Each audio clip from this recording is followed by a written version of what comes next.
Alrighty, thanks for joining us in this video. Today, we'll be sharing with you how you can use social media to close more real estate deals. So we'll get right into it, but the three parts I'll be sharing with you guys today will be how you can actually set up your social media to attract and start networking with the right people that'll help you close more real estate deals. The second part, we'll be talking about how you can actually create a team that will help you close more real estate deals. And then make sure you stay till the end, because I'll be sharing with you exactly what type of steps and scripts that you'll want to implement so that you can actually take people that come into your social media and then get them to either be a buyer, a seller, or even a potential money partner. So I hope you guys get value out of this, and make sure you hit that like, comment, and subscribe button if you do, and let's get right into it. So conversions or closes for real estate deals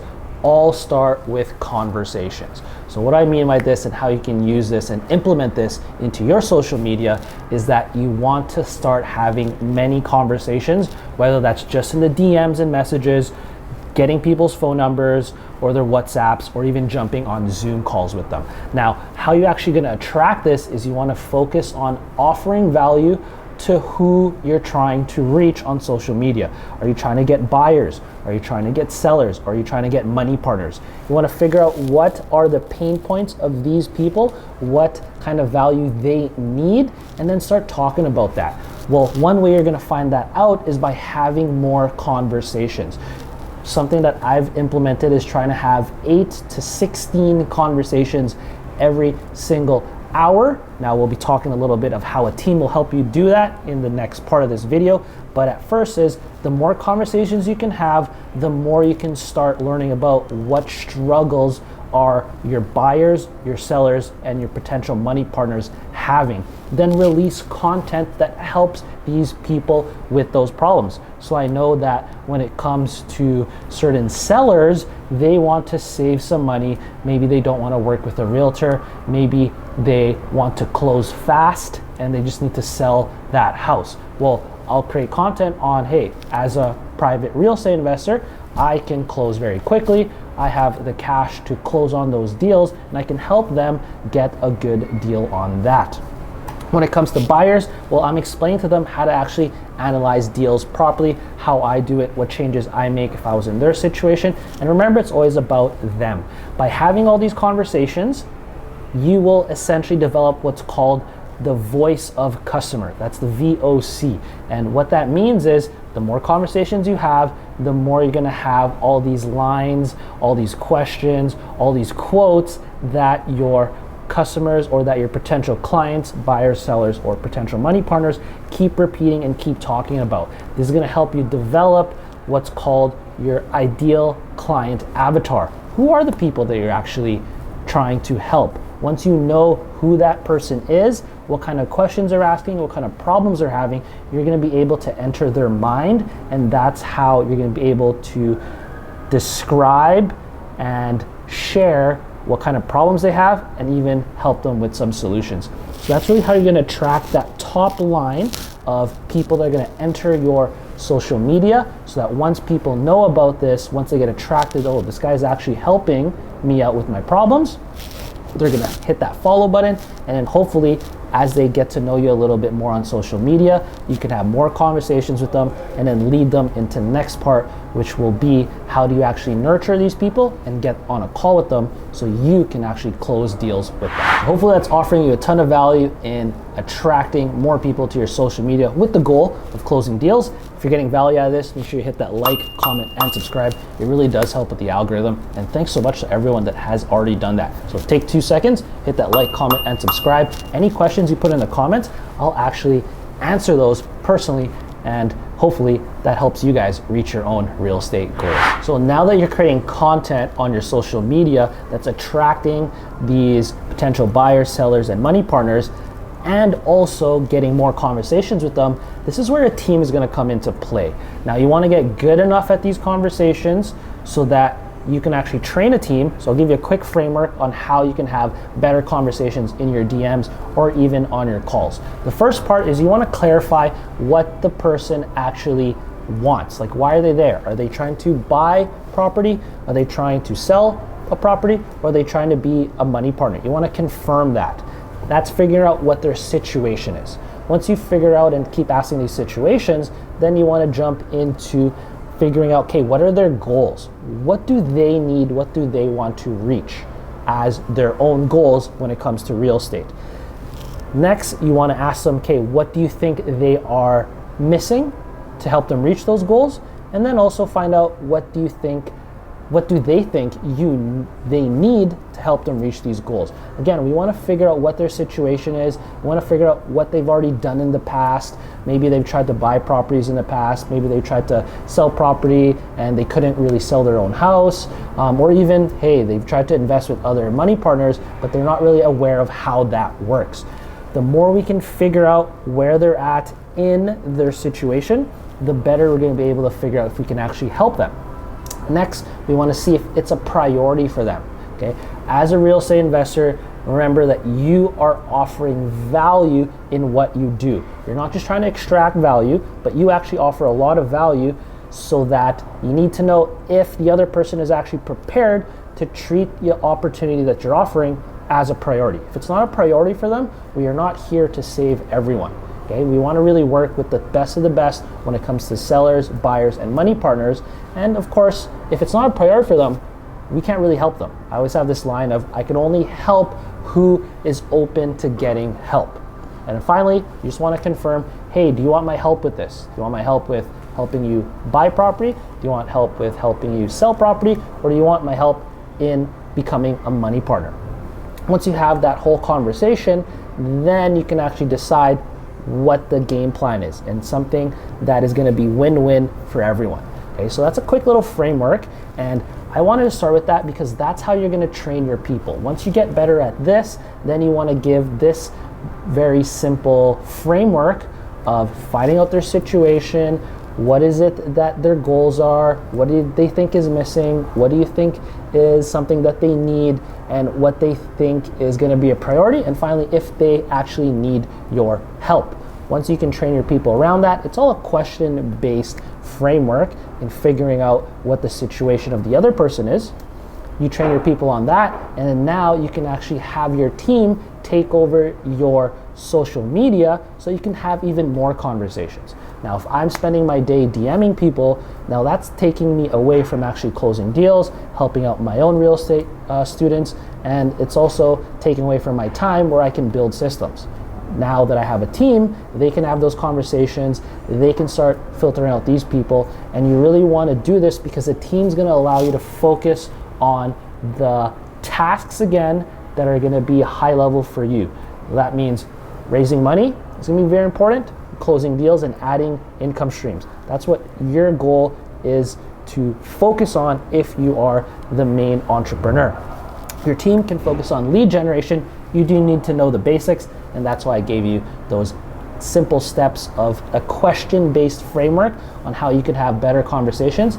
Don't forget to train your team to do that so that they can start having even more conversations with other people. And again, more conversations lead to more closes and conversions when it comes to helping out, whether that's real estate buyers, real estate sellers, or potential real estate money partners. The last part here is if you want to close more real estate deals, now you have trained a team, you have used social media as a top line funnel to even network even more. The last part here is how do you actually get a team to manage your social media, and what does that actually mean, and what is that going to allow you to do, which is essentially focus on closing and focus on call to actions.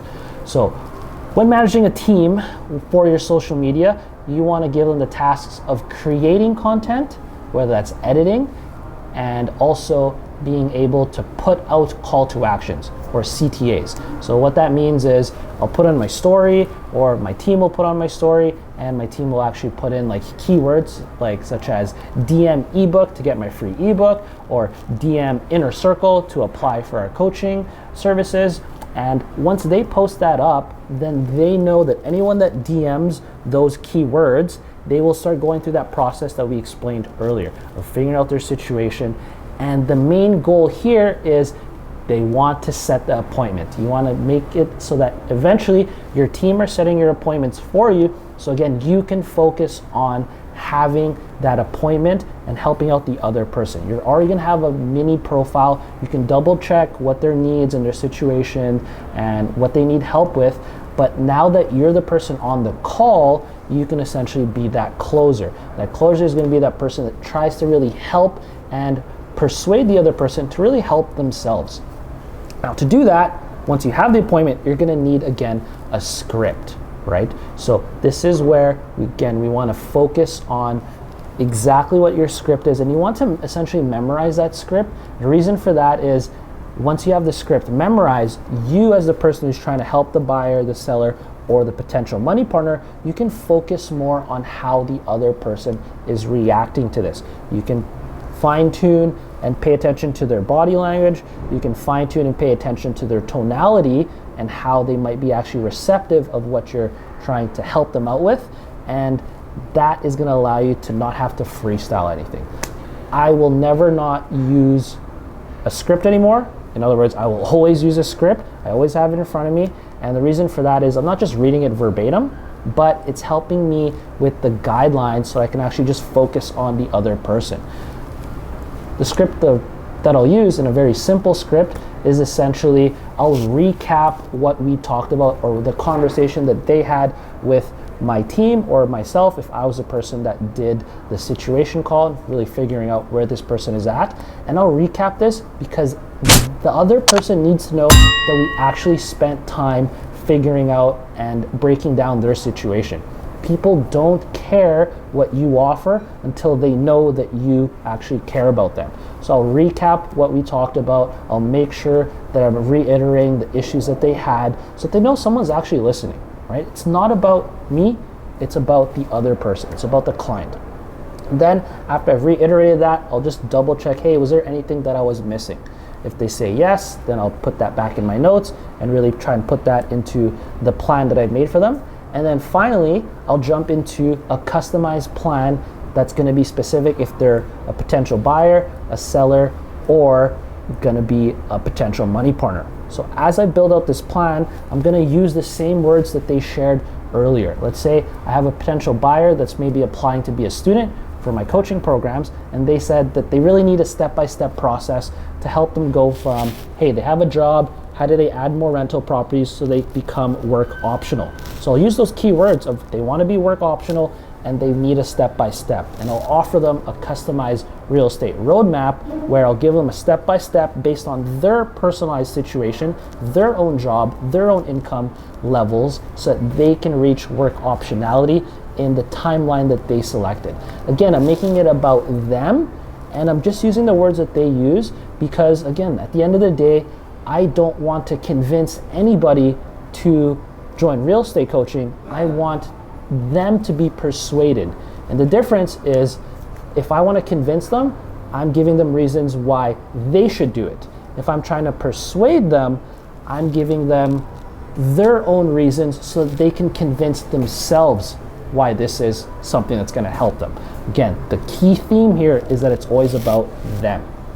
Now, once I've presented that offer, that customized situation and customized game plan of what I'm going to help them with, that's essentially the offer that we're giving, and that should be done in about 2 to 3 minutes. Okay? Reason for that is we want to essentially give them the option and for them to understand that this is all laid out and it's going to be something we help them stay accountable with and something that we help them implement. That's my job as the coach. That's my job as the private real estate investor.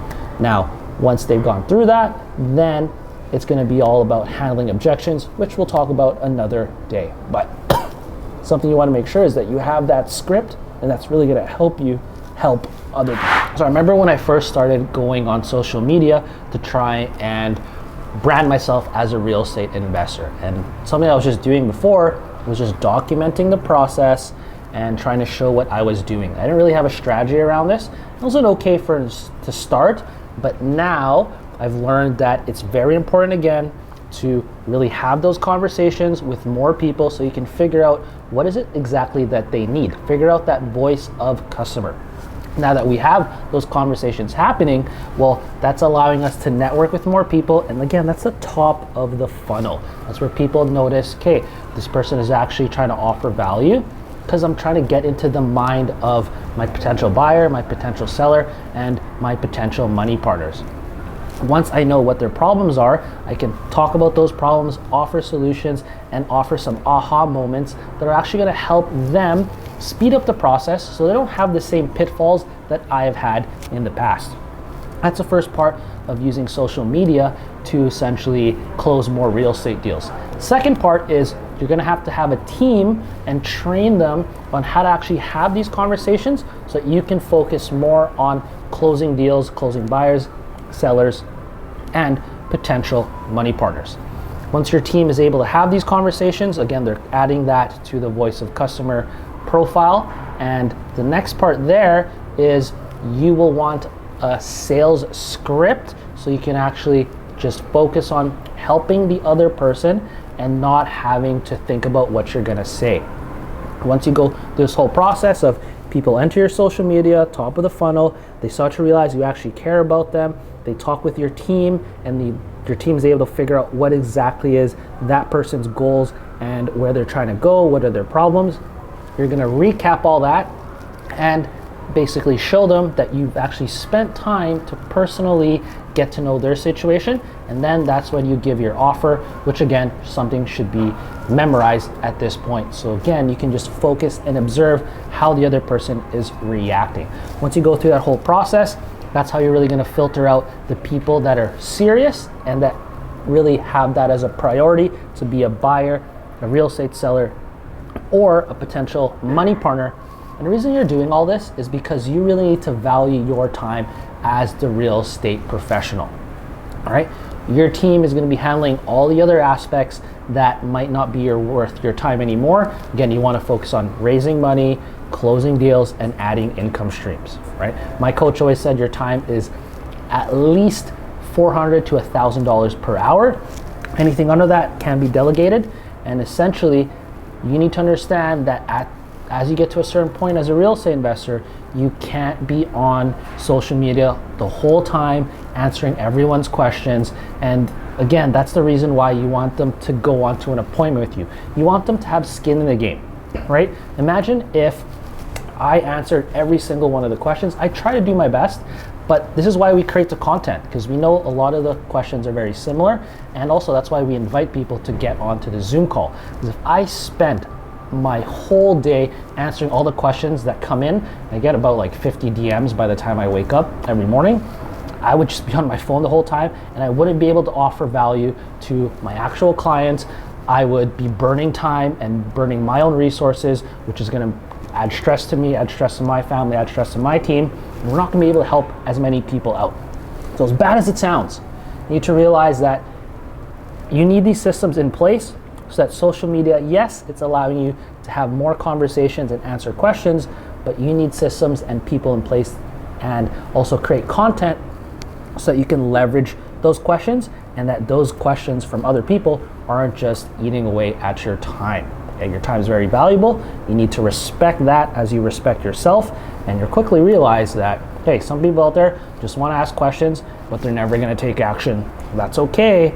But you need to respect your own time and have that boundary in that, hey, we're getting these questions, we'll make content around it, we'll try to help everyone out, but you need those systems in place. You need to use social media as a tool. You need to be a social media producer, not just a consumer, if you want to close real estate deals and leverage social media for this.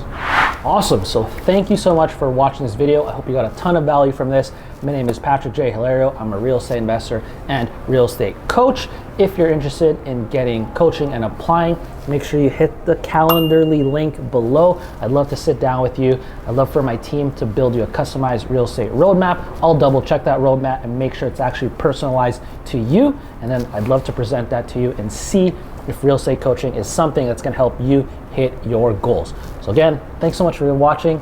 Make sure you hit that like, comment, and subscribe button. Smash that notification button, and I'll see you at the next video. Peace.